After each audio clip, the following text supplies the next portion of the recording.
Hello my friend. How are you my friend? Kakatapos ko lang maligo kaya may towel ako sa ulo my friend.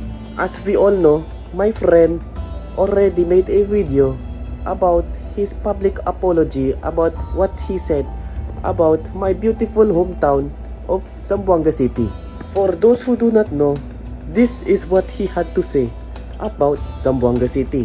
Welcome to Zamboanga, the land of kamote riders, land of reckless riders.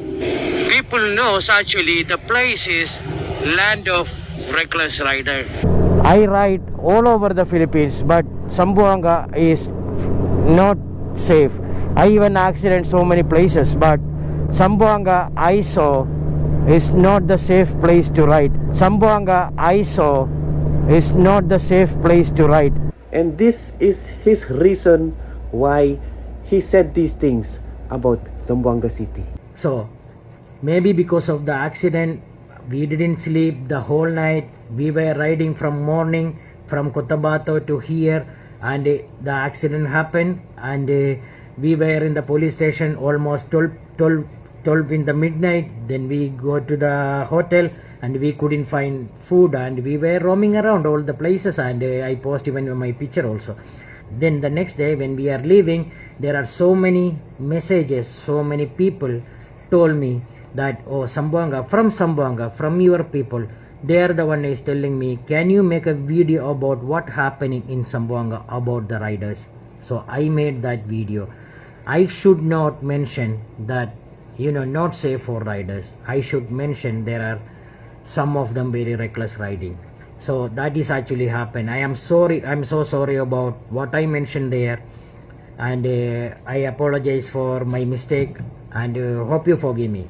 Now let us listen to what he has to say about the accident. The video you have seen on the CCTV, one of the blogger cut the video and he put his logo there on the angle where the accident happened.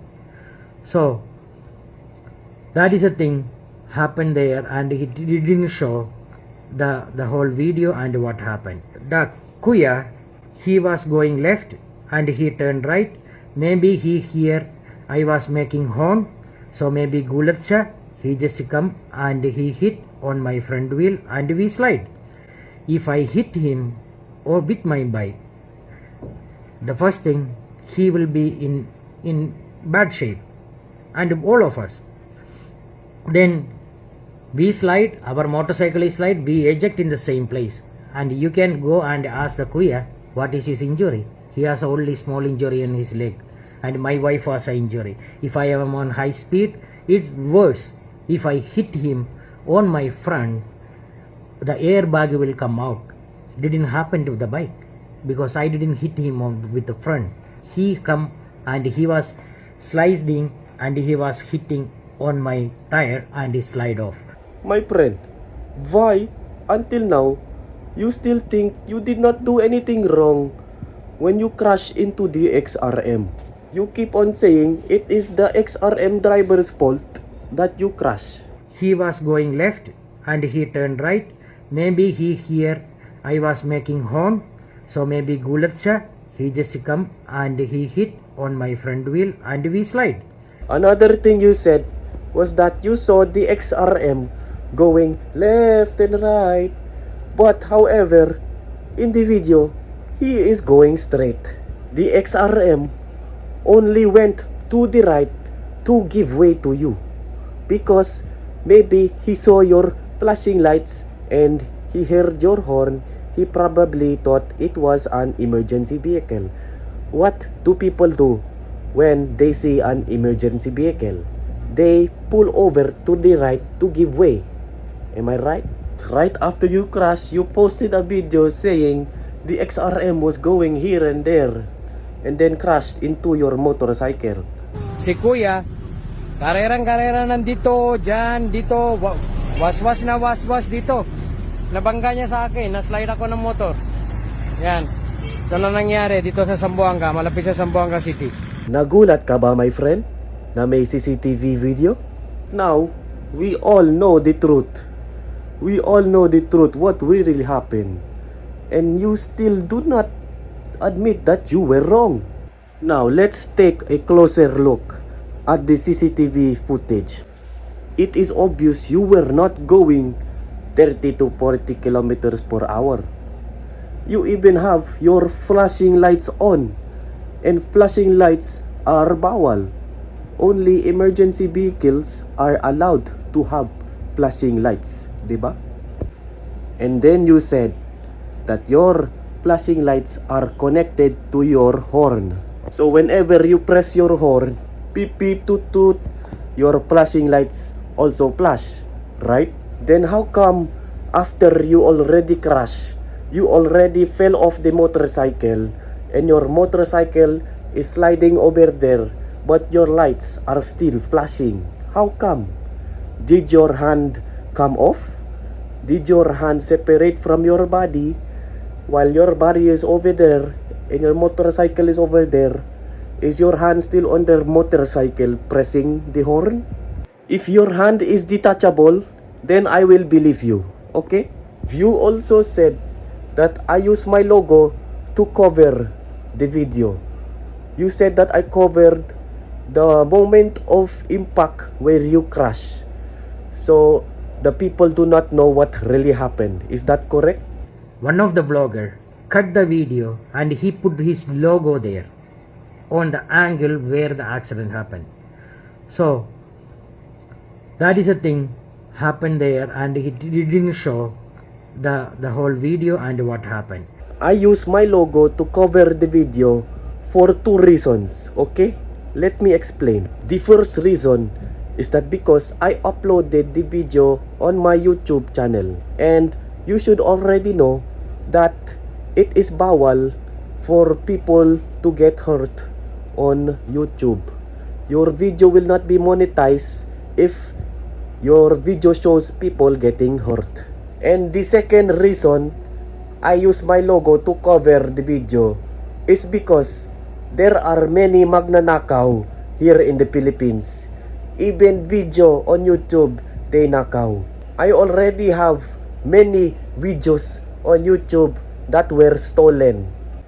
I have many videos on my YouTube that belong to me, that I recorded with my camera, that people come and take a screen record and then upload to their Facebook and give me no credit.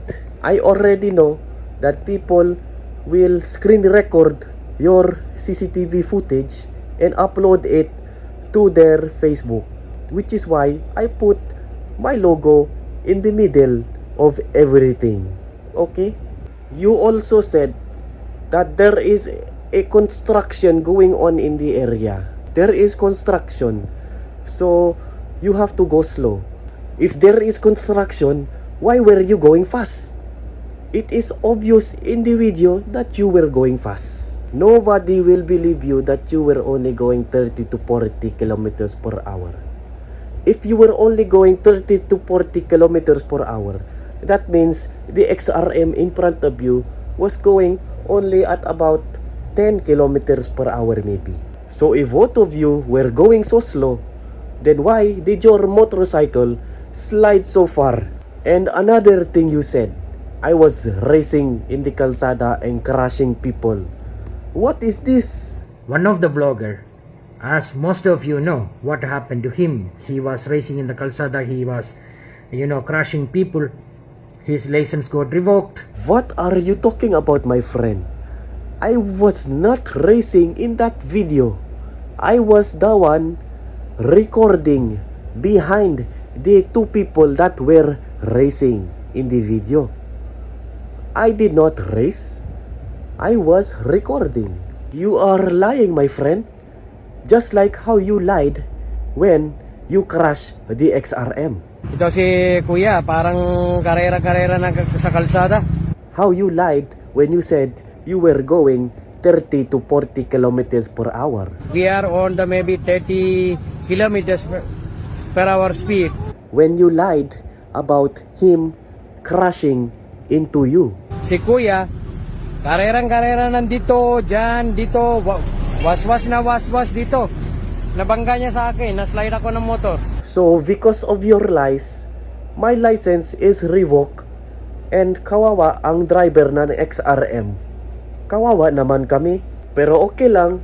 Sanay na ako sumakay sa tricycle and sa jeep and sometimes the taxi. Well, anyway, thank you to the CCTV video. We now know the truth. We now know sino talaga ang kamote. We now know that hindi lang mga small CC ang kamote. Meron din kamote sa big bike. This right here is a perfect example of a kamote on a big bike. I thought you hate kamote riders, my friend. Why are you so pakialamero to other riders about the way they drive when you are a kamote rider yourself? If I were you, my friend, I would stop worrying about other riders and their content. Instead, I would worry about myself and my own content. What's the matter, my friend? You cannot think of any more content? We now know that hindi lang ang mga small CC ang mga kamote. Marami din kamote na ka-big bike. Anyway, my friend, balik ka na dito. Miss ka na namin. And to everyone watching, ride safe. Always check your side mirrors because you'll never know when a kamote rider na ka-big bike gusto mag-overtake sa'yo sa ride.